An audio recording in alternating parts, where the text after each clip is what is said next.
سلام آقا، امروز دوباره اومدیم با یه آیتم هفتگی خفن دیگه و میخوایم به هفته چهارم سال 2022 بپردازیم و ببینیم چه اتفاقاتی تو این هفته رخ داده. راستش پارت اول این ویدیو رو 2-3 روز پیش گذاشتم داخل کانال و اگه ندیدید لینکش رو این بالا میذارم، حتما برید ببینید. و این انگار وارث اون ویدیو قبلیه که میخوایم به ادامه هفته بپردازیم و ببینیم تو لیگ ها و مقدماتی های جام جهانی مخصوصا تو قاره های مختلف چه اتفاقاتی رخ داده. و این ویدیو داره اتفاقات سه‌شنبه تا جمعه رو بهمون نشون میده و متاسفانه برخلاف ویدیوهای قبلی از سه‌شنبه تا جمعه زیاد روز پرکاری رو نداشتیم و دنیای فوتبال تو این روز واقعا کم کاری کرد. پس بریم که ویدیوی خیلی خوب و کنارم تجربه کنیم.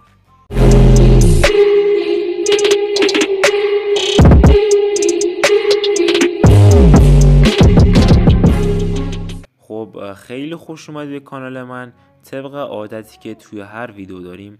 میریم که معرفی کوتاه با هم دیگه بشیم. من مستر میسترم، این 29مین ویدیو کانالمونه و خیلی خوشحالم که تا الان تونستم مطالبی رو در اختیار شما بذارم و امیدوارم نهایت استفاده رو برده باشیم. اتفاقات ورزشی و فوتبالی رو از سه‌شنبه شروع میکنیم، جایی که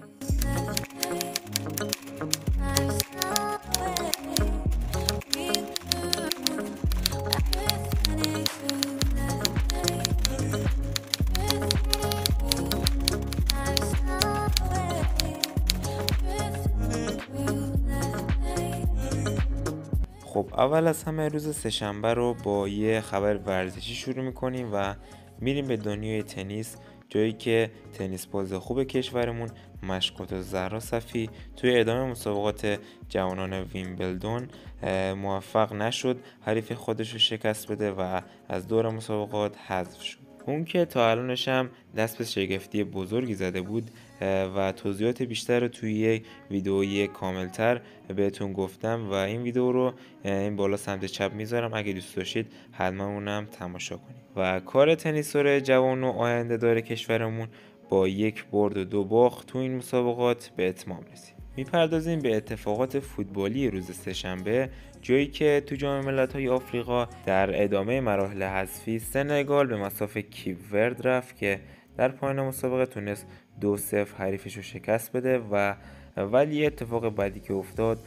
تاوان سختی بود که سنگال داد و سنگال تو شبی که سادیو مانه رو به دلیل مصدومیت از دست داد با شکست کیپ ورد راهی دور بعد جام ملت‌های آفریقا هم شد. تو این صحنه فوق‌العاده وحشتناک هم می‌بینید که برخورد شدید و فرود وحشتناک سادیو مانه روی زمین بعد از خطایی که دروازه‌بان کیپ ورد روش انجام داد در دقیقه 55 که منجر به اخراج دروازه‌بان کیپ ورد هم حتی شد و ستاره لیورپول پس از این برخورد به زمین برگشت و در دقیقه 63 هم موفق به گلزنی شد، اما به دلیل احساس سرگیجه و سردرد دیگه نتونست بازی رو ادامه بده و در دقیقه 70 تعویض شد. این عکس هم ملاقات دروازه‌بان کیپ ورد بعد از اون اتفاق رو تو بیمارستان از سادیو مانه نشون میده که سادیو مانه فوراً به بیمارستان منتقل شد و خوشبختانه مشکل جدی برای این بازیکن ایجاد نشد. تو بازی بعدی از چهارشنبه مسابقات جام ملت‌های آفریقا، مراکش با پیروزی برابر مالاوی به جمع 8 پوینتی صعود کرد و از این مرحله هم به خیر و خوشی رد شد.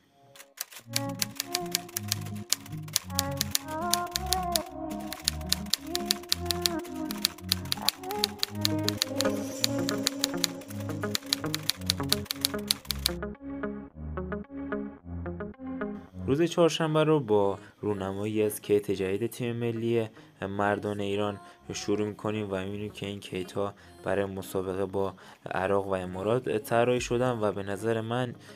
خوبم بازم، ولی میتونستن طرح خیلی بهتری بزنن برای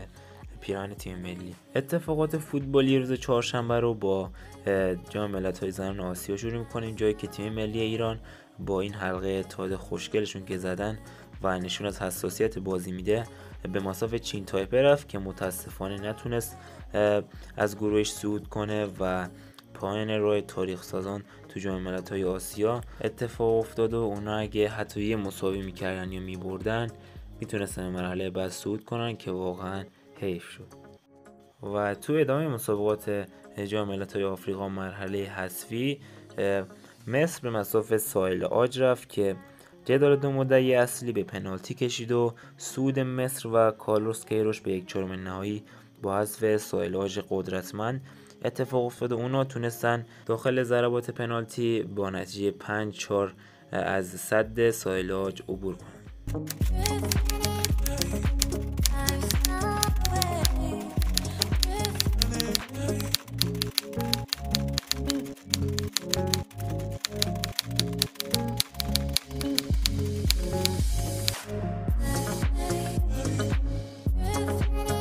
و مهیج‌ترین روز از نظر اتفاقات فوتبالی تو این ویدیو روز پنجشنبه است که مسابقات مقدماتی جام جهانی تو قاره آسیا شروع شده و اینجا هم جدول گروه A رو می‌بینید در مسابقات مقدماتی که تیم ملی ایران با اقتدار در صدر قرار داره به همراه کره جنوبی با 14 امتیاز و 16 امتیاز در رتبه اول دوم قرار گرفتن و تا حدودی صعود خودشون رو به جام جهانی قطر قطعی کردن و در رتبه بعدی هم امارات، لبنان، عراق و سوریه قرار دارن. اینجا هم وضعیت گروه B رو مشاهده میکنید که عربستان سعودی با 16 امتیاز در صدر حضور داره و ژاپن با 12 امتیاز در رتبه دوم و استرالیا با 11 امتیاز در رتبه سوم قرار داره و مدعیان اصلی صعود از این گروه به جام جهانی قطر میشه به نوعی گفت هستن و در رتبه بعدی عمان، چین و ویتنام قرار گرفتن. از بازی همگروه‌های تیم ملی ایران، کره جنوبی به مصاف لبنان رفت که خیال کره جنوبی هم از صعود راحت شد و تونست با تک گل سونگچو لبنان رو شکست بده و به جام جهانی صعود کنه. و یه اتفاق جالبی که قبل از بازی ایران و عراق افتاد این بود که حضور زنان ایرانی با عنوان تماشاچی تو ورزشگاه اتفاق افتاد که خیلی اتفاق خوشحال کننده بود برای کشورمون و در اینجا چند نمونه از تصاویری از هواداران زن ایرانی تو ورزشگاه آزادی رو مشاهده می‌کنیم و سوت شروع بازی زده شد. در ادامه باز هم بازیکنی عراق توپ رو از دست میدن. جهانبخش یه اشتباه، مهدی طارمی حمله میکنه ایران، طارمی میتونه دروازه عراق رو باز بکنه، ورزشگاه رفت رو هوا، مهدی طارمی هست دروازه عراق رو باز میکنه. و این تیم ملی کشورمون بود که تونست در طول 90 دقیقه با نتیجه 1-0 از سد عراق عبور کنه و سریع‌ترین صعود تاریخ ایران رو رقم بزنه و ایران اولین آسیایی حاضر تو جام جهانی لقب گرفت و تو این بازی به جرئت میتونم بگم اگه ایران از موقعیتاش درست استفاده میکرد میتونست حتی با نتیجه 3-0 یا 4-0 عراق رو در هم بکوبه، ولی نتونست از خیلی از موقعیتاش استفاده کنه و خوشبختانه مهدی طارمی در دقیقه 48 ایران رو پیش انداخت و تا آخر بازی نتیجه پابرجا بود. پس از برد ایران این طرح زیبای صفحه رسمی فیفا رو می‌بینید که بعد از صعود تیم ملی ایران به جام جهانی 2022 اتفاق افتاد و صحنه خیلی قشنگی رقم خورد تو این عکس و احسان هاشصفی، کریم انصاری فرد و علیرضا جهانبخش موفق شدن سومین صعود خودشون رو به جام جهانی تجربه کنند و تا در کنار مسعود شجاعی رکورددار در میون بازیکنان تاریخ ایران بشن و به جمع باشگاه ستایی‌های جام جهانی اضافه شدن و ایران 14مین تیم بود که صعودش به جام جهانی قطر قطعی شد و تیمایی که تا الان حضورشون قطعی شده قطر، آلمان، دانمارک، برزیل، بلژیک، فرانسه، کرواسی، اسپانیا، صربستان، سوئیس، انگلستان، هلند، آرژانتین و ایران بود و داخل این عکس نتایج مسابقات دو گروه مقدماتی جام جهانی 2022 رو تو منطقه آسیا نشون میده و اینجا هم جدول گروه A تو پایان هفته هفتم رو نشون میده که صعود قطعی ایران تو این هفته اتفاق افتاد و کره جنوبی هم توی قدمی صعود نزدیکه و در اون سمت جدول گروه B رو میبینید که در پایان هفته هفتم این تیم ها در این لیست قرار گرفت و اینجا هم جدول بهترین گلزنان مقدماتی جام جهانی 2022 تو منطقه آسیا رو مشاهده میکنید که وولی از چین با 4 گل در رتبه اول و مهدی طارمی با 3 گل در رتبه دوم قرار گرفت. میریم به مقدماتی جام جهانی داخل قاره آمریکای جنوبی، جایی که اکوادور به مصاف برزیل رفت که 1-1 مساوی شد و در نتیجه و کارت قرمزهای زیادی تو این بازی اتفاق افتاد و با متوقف کردن صدرنشین اکوادور سفرش به قطر رو تقریبا قطعی کرد. گل برزیل رو کاسمیرو در دقیقه 6 به ثمر رسوند و گل اکوادور رو فلیکس تورس در دقیقه 75 تونست وارد دروازه برزیل کنه. تو بازی بعدی آرژانتین به مصاف شیلی رفت که در طول 90 دقیقه این آرژانتین بود که تونست با نتیجه 2-1 شیلی رو در هم بکوبه و طلسم شیلی بدون مسی هم شکست و گل‌های آرژانتین رو تو این بازی دیماریو در دقیقه 10 و لوتارو مارتینز در دقیقه 34 به ثمر رسوندن و گل شیلی رو بن بریتون در دقیقه 21 تونست وارد دروازه آرژانتین کنه. و اینجا هم جدول انتخابی جام جهانی تو منطقه آمریکای جنوبی رو مشاهده می‌کنید که اوروگوئه با پیروزی 1-0 برابر پاراگوئه به جمع 4 تیم بالای جدول برگشت و امیدهای خودش رو برای حضور تو جام جهانی زنده کرد.